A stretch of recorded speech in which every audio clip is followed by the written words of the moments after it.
Bueno, la primera pregunta va para ti, Claudia. ¿Qué pasó el 14 de diciembre en Roma? Pasó un día muy radical y una prudencia muy larga de los jóvenes, de las varias composiciones de esta plaza. Es importante, además de las imágenes que nos vemos de la radicalidad de lo que podemos ver en esos días, decir que es una plaza recompositiva. Y es muy importante que nos consideramos este elemento para comprender cómo se construyó este día. Por ejemplo, sindicatos, estudiantes, comitatos, asociaciones, víctimas del terremoto, estaban en esta plaza juntos con diferentes prácticas, en la misma plaza para decir que son contra la crisis, que son unidos contra la crisis, que son contrarios a las políticas de austeridades europeas, que no reconocen el gobierno, no reconocen esta política actual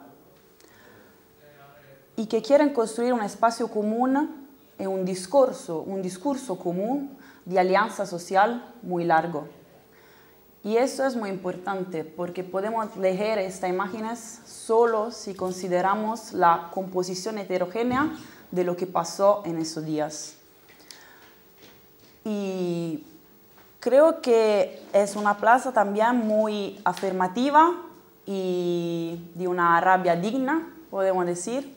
Una rabia digna que pregunta una otra vida, que quiere y reclama un futuro que no sea precario, que no sea pobre, sino que la posibilidad de investir su propia competencia, su propia calidad y quiere decir que en esta plaza vamos a poner en modo visible nuestros cuerpos y decimos en modo muy radical que nos queremos otra sociedad, que rechazamos el gobierno, que rechazamos toda la clase política que es corrupta y queremos un otro futuro y sobre todo una otra universidad. Íñigo, parece que esto recuerda al que se vayan todos de Argentina.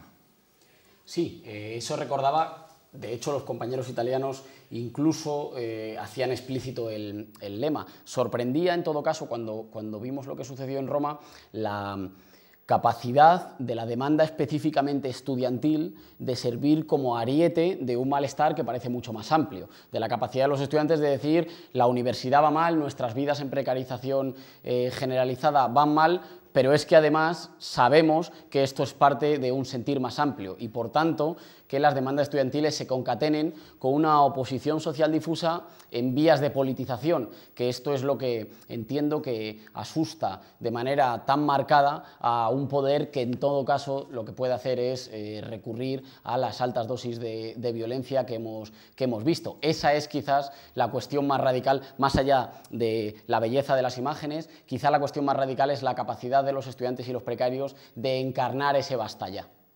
Carlos, ¿cómo interpretas tú esto que nos viene de Italia del día 14? Bueno, a mí me parece esperanzador que haya alguna reacción ante lo que nos está ocurriendo. Tener en cuenta que lo que está ocurriendo es de una gravedad inaudita.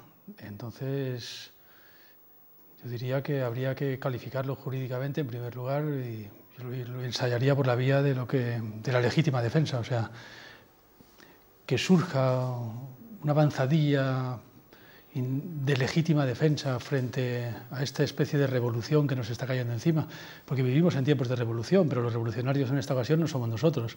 Los revolucionarios es la clase poderosa, los ricos, los banqueros, los mercados, como les suelen llamar en los periódicos, que están haciendo una verdadera revolución de los ricos contra los pobres.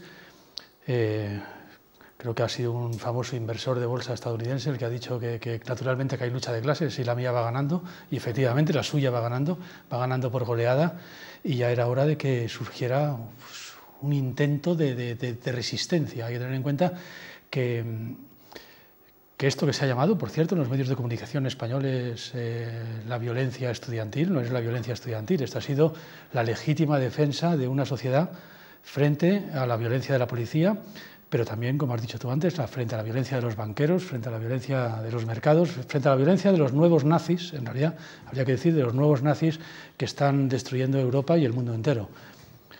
Esto es sencillamente, de nuevo, otra vez, que está repuntando la resistencia europea, que heroicamente se defendió de los nazis, pues tiene que volver a plantarle cara a los mercados, tiene que volverle a plantar cara al nuevo Reich, al nuevo nazismo, al nuevo nacionalsocialismo, que nos viene en esta ocasión pues, de los bancos europeos, del Banco Central, de eso que llaman la Unión Europea.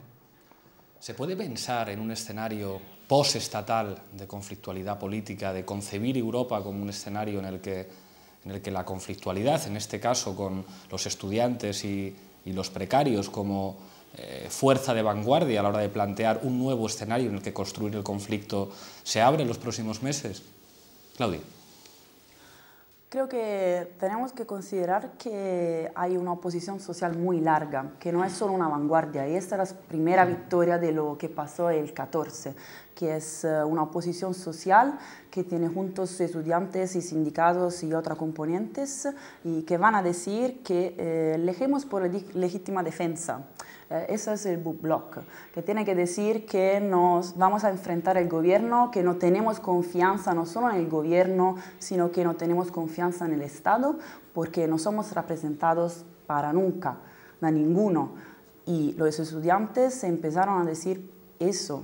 No tenemos representancia, somos irrepresentables y no tenemos confianza en lo que hace tu gobierno, clase política corrupta, queremos otros y practicamos otros. Por eso encarnamos una oposición muy larga que quiere hablar a todos, no solo como vanguardia, sino que como oposición social generalizada y un proyecto generalizado para construir algo. Y quizá los espectadores no sepan a qué se refiere Claudia al hablar del Book Block. En Italia quizá sus militantes sociales fueron los primeros en aplicar el código de circulación y recordar que el casco es la vida, también es las manifestaciones, y que fueron los primeros en romper el monopolio en el uso de escudos en las manifestaciones para practicar desobediencia civil y para autotutelar el derecho de manifestación. Seguramente muchos de ustedes vieron en las manifestaciones cómo había estudiantes que portaban escudos que simbolizaban los libros con los que se trabajan en las universidades. Vimos libros de Luther Blissett, vimos libros de Nabokov, que en este caso eran una expresión simbólica de la capacidad conflictiva de los estudiantes. Quédense con esa expresión Book Block, porque quizá lo empecemos a ver en otros lugares de Europa. Muy pronto tendremos que pasar al siguiente vídeo. ¿Algún comentario más, Íñigo?